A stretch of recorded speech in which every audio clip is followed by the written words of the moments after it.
Hey everybody, welcome to Punch Kick Choke Chat. This is a micro episode, and I'm here with Robert Chlumsky, who makes this whole thing happen. You may not know it if you're a regular watcher of our show, but despite all the wonderful chats that we have and the amazing people, the only reason all this works is because of Robert and his team. And so we decided, as we occasionally do, to bring Robert out from behind the camera and get him in on a couple of these micro episodes. So today, he and I are going to talk a little bit about seasonality in the martial arts. When do you practice? Does it change during the course of the year or for events? And maybe we'll even get into, does it change over the course of your lifetime? We have to see how this conversation goes. Robert, how you doing today? Very good, Sensei. I'm excited to chat with you. A bit of a different format, but yeah, excited to do this. Same, absolutely. Well, I'm loving this. And listen, this topic was your idea, so I'd love to have you kind of kick it off and either start with a question or backfill a little bit on the topic. Yeah, so I mean, this question really comes up because I've seen it in some online discussions and online videos, and independently, I've had conversations with students both in actually my karate gym at Legacy Martial Arts and Fitness, as well as at the BJJ gym, just completely independently, people talking about, mental plateaus, needing to take a break, needing to change the dynamics, and we've had some interesting conversations about that. And I've thought about that and let it rattle around my brain a little bit. And you often hear, train all the time, train as much as you can, 5, 6, 7 times a week if you can. But I think there is something to be said for a bit of the mental burnout of staying at that pace all the time. And so, yeah, that's really what the question is about is it, pedal to the metal all the time, or is it good to introduce some different dynamics and some of the nuances around that? Yeah, great question. Well, I'm a big advocate of variations. Probably part of it is who I am. I'm very much, I don't know, I've never been diagnosed with ADHD, but I have an active brain and I can only sustain focus on something for so long. Now, focused on martial arts for 56 years, but it's not just one thing that I do over and over again. Um, and I personally do change my focus from time to time in a variety of ways, both seasonally and based on events or whatever. Like, for example, I'm pretty active now teaching Iaido, and I go for travel seminars quite a bit. And I train regularly, but especially if it's a high profile event, I'll put the 2 or 3 weeks or month before a big event. I'll add Iaido practice to that. And specifically, I'll practice a lot the concepts and the forms that I'm going to teach at that event, just to make sure that they're top of mind, that I'm fluent at them, that the body's ready to do what it needs to do. And that has to mean, since I train in way too many martial arts, that has to mean that the other ones get less attention during that time. I've had this thought of training sort of constantly versus peak intensity. And I wonder if there's something to, especially as you get later on, because, when you're white belt, everything is new and everything is something is a chance to learn. But I wonder if especially at, brown belt, black belt, more advanced black belt, if there's this kind of concept of, you need a certain intensity to actually move forward where the baseline training doesn't do it for you anymore. I think probably the same thing is true in weightlifting, right? Where it takes more and more work to get these incremental gains. And so I wonder if you have any thoughts on, do you really need to focus and specifically have those periods where you do train that intensity that maybe isn't sustainable long term to make any advance at all? Or do you think some sort of baseline can help you all through your martial arts? Um, I it depends on what you mean by intensity. So one thing I think I've come to over a lot of years of this is that a lot of the youthful ideas I had about intensity, just train harder, are actually not that productive. They tend to lead to injuries, and I don't think, other than making you feel like you're doing a lot, I'm not sure that they really help you that much. Now, let me be clear. If you're sparring in karate and you're against somebody like you who's fast and young and you got great technique, I've got to be intense in the moment, right? That's not what I'm talking about. But I'm talking about, throwing yourself into something uh, uh, maybe to the detriment of your physicality, right? You get more injuries. Just going, I don't know what's just going ham, right, or going berserk is not very helpful. And a lot of the fighters, UFC fighters and otherwise and boxers have come to the same idea. They do a lot less sparring than they used to 30, 40, 50 years ago and do a lot Mhm. more training. And that means their careers are longer, they're getting less injuries. And I think, right, to develop a new technique, you drill it, you don't fight it, right? That's true in BJJ, as you know, that's true in karate. You have to drill a technique, then you bring it out into light sparring or just, going back and forth, and then you bring it out into kumite. And so that means approaching it rationally helps. You're going to learn faster, you're going to stay healthy longer. And I think it's really necessary if you have a long career in the martial arts. That's right. Yeah. Yeah. We did talk a fair bit about longevity as well. And yeah, there's lots of ways you can go with that. I think the physical one that you brought up is a really good one. I wonder about the sort of mental longevity in martial arts too, where, I'm sure you've seen this many, many times where, especially with new students, they come in, they're very excited. They change their Facebook picture to the crest of your dojo. They, go sort of really drink the Kool-Aid for the first 6 months, and then they realize, crap, this is going to be a lot of work. And then they kind of burn out after that. And that's, I think, the most obvious case. But I think sometimes you see a version of that even people who are a few years in where they start to realize this is going to be a fair amount of work. They kind of get monotone in their training. And yeah, I mean, at least my thoughts on this now in the last few weeks that I've been thinking about this is that's really the case where people hit a plateau and they really need this kind of dynamics in their martial arts, some specific target in mind, to really move their training forward. And maybe intensity is the wrong word, but at least some sort of focus. I want to, really focus on this particular event, or I just want to really, hit an armbar from this particular position. I'm just going to focus on that for the next, whatever, month, 3 weeks. And I think that starts to be the way that you can move forward your training and get out of your plateau. Yeah. What do you think about all that? Yeah, don't you think? I'm sure you've seen a lot of people in the karate world who do that. They sort of go from tournament to tournament or test to test, and that drives them, and that's fine. Um, Mhm. we were just at a tournament in Windsor a few weeks ago, and there were a lot of folks I know there, and a lot of those folks compete 2, 3, 4, 5, 6 times a year, and that drives them, and they get better and better. And I'm guessing that the psychological cycle of that is you get all prepared for it, you compete, you do well or you don't do well, you get a little rest, then you start over, and there's kind of it imposes a fundamental rhythm on you, right? If you don't compete, it might be tougher, and especially when you get, out here on the foothills of senility like I am. Um, I study a lot of martial arts, and they don't always get the attention that they would if I was just studying one. I had a student come to me a couple weeks ago complaining about not having tested for a year or something. And just randomly, I went back and looked at my promotion history. And my last promotion in karate was 31 years ago. Now, now I'm not advising that for anybody, but I've been happily training in karate for those 31 years without thinking about it at all. And I realize now that you say that, I'm talking about it out loud. So my motivation doesn't come from testing, clearly, and it doesn't come from competing. It comes from those focuses you talked about. Oh, Mhm. I'm learning a new kata from a new teacher. Let me focus on that until I get good enough at it that I feel like I'm not embarrassing myself. Oh, cool. What came out of that? Well, I discovered that I don't bend my knees enough. Hey, guess what? I don't bend my knees enough in any of my kata. Well, there is something to work on. When that gets done, I go, what were the corollary effects of now bending my knees enough? Well, guess what? I have better balance. I'm turning faster.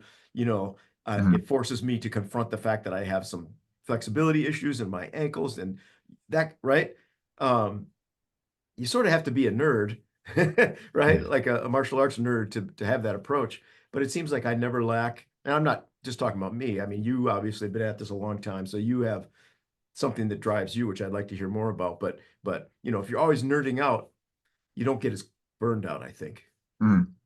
Yeah, I think I can definitely relate to that. I mean, um, I think the focus sometimes needs to change, and nerding about different things is kind of how you keep it fresh, and not only keep it fresh and sort of reduce that mental burnout I mentioned, but it's also how you really, I think, move forward in different aspects of your martial art. If your martial arts is a circle like this or some other weird shape, you're always poking out at the edges and say, hey, I haven't quite discovered over here, and then let's push this boundary a bit more, and then over here and over here. But I think if you're always trained the same way, doing kind of the same things, same exercises, then I think you do hit that plateau and have a hard time escaping. So it's kind of the way to, yeah, poke around the edges of your martial arts knowledge and expand the boundary slowly but surely, in different corners of it as you go. Yeah, that's really interesting because I think that really lives in sparring or in Randori in judo or rolling in BJJ, right? Is there's always more to discover. And the very act of doing it shows you, if you're paying attention, shows you what you need, right? Oh, I That's keep right. getting I keep getting tapped that way. Oh, well, I don't know that submission. Well, now I know it, but I'm still getting tapped with it. That means I don't understand the lead in, right? Like I'm not paying enough attention. I need to seek help. Same thing in sparring, right? I keep getting hit with that hit. Like, what's up with that? What am I doing wrong? What am I not seeing? Um, we talk all the time on the show about how pressure testing is important. So your martial arts aren't just cosplay. That's Um, right. one of the reasons it's important is because it just inherently shows you what you need to work on. 100%. Um, One other topic or related to this topic I want to mention in the low cycle. So let's say someone's training, for a grading, a tournament, some other, training for the crucible, and they think this is the event I'm training for. And then afterwards, let's say it's the sort of off season, so to speak. What does that look like? And I mean, I think we can rule out anyone who, says I'm going to train for 3 months, excel at this tournament, and then completely stop. That's out of the question. But let's say where, someone's going back, they go back to 2 classes a week, they focus on other things in life. What do you think that should look like for people, and what should the attitude be for that? They should not do that. Listen, I understand a lot of people enjoy martial arts. They come twice a week. It's a hobby for them. They get something out of it. Totally legitimate. I'm delighted that they're doing it, and I think that's 1,000% better than not doing martial arts. But as you know, and as everybody that talks to us on the show knows, the most dramatic benefits of martial arts come from consistent practice over the long term. And usually that's not twice a week. Um, in my world, it's, 5, 6 days a week, often 2, 3 times a day. Um, that's that's a combination of teaching, practicing by myself, participating in classes. Um, and it might be because I train in so many martial arts, but I just barely feel like that's enough. Like it's not enough, right? I just don't have enough life yet. But having said that, you get injuries, you get burned out. I guess the recipe for me is rest, but don't quit. Mhm. Take a day, get an ice bath, get in the sauna, go get a massage, make sure your doctor clears you, take a week if you need to. Um, I don't know if I could stand on my soapbox and urge people to do something, it would be rest, but only rest the way you need to rest. If you got a bad knee, that shouldn't keep you out of the gym to do dumbbell work with your upper body. Um, Right. the, I mean, the scientific evidence for not only longevity, health span, but also attitude, cardiovascular health, everything you can think, chemical metrics, all of it, right? Exercise is the closest thing to a magic pill we have. And so we exercise in the martial arts, plus we supplement, with, and I mean, supplement with other exercise. I do kettlebells and whatnot, um, because I think it's so good for you. So yeah, rest only as much as you need to. Don't forget that there's YouTube, right? Um, at JMac, and I mean, not that many people follow through on it, but I tell people, listen, the old adage, run to the dojo. If you can't run, walk. If you can't walk, crawl. If you need someone to bring you to the dojo to get there, do that. And if you're so sick you shouldn't come in the dojo, sit at home and read a book on martial arts or watch YouTube videos. Because there's just so much to get out of this. And the more you put in, the more you get out. I don't Yeah. know. I'm on my soapbox now. I want to hear more from you on this topic. Yeah, it's funny. I mean, it's not totally related, but I guess on a personal note, as you know, in the last few years for me, I've, PhD, few kids and all that kind of stuff. And I almost feel like this almost inverse relationship where the more my time gets strained, the more I want to be in the dojo. And I'm kicking myself now for, being in my early 20s and thinking I was busy then and now thinking, shit, like I could have been to the dojo so much more than I had been. It's funny how that works. Well, just you wait. It's amazing. One of the things I thought of when we were chatting was, because I do so many things, so many businesses and martial arts, I've learned to rest in a much shorter period of time. So uh, I'm not giving myself any kudos for this. The people I know that are much more successful than me are even better at this. But a massage and 20 minutes of meditation, or a Saturday at 5 p.m., go home, do a cold plunge, and watch a couple of episodes of Alone with my family. That's like a vacation now, right? Like, holy shit, I'm back at it the next day. And I think that's a learned skill. I mean, you don't think of it that way, but you get better and better at resting. doing more, managing more, and resting shorter, resting quicker, I guess. Yeah, yeah, more efficient rest. That's part of the answer. Yeah, yeah, yeah. You have relatively recently embarked on a BJJ path as well as a karate path. You've been Hmm. doing karate now, what, 30 years? 2026, I think it'll be September. Yeah, Yeah. right. Since you were very young, from my perspective, you're still very young, but you've got a lifetime in martial arts. And what, 2 years in BJJ, 3 years? It was just 2 years since we yeah, first stepped into a BJJ club. So Yeah, so what's that been like in this idea of seasonality? Like, has it changed your perspective on your karate, not only in terms of like what it is as a life path, but also technically, what have you gained out of that?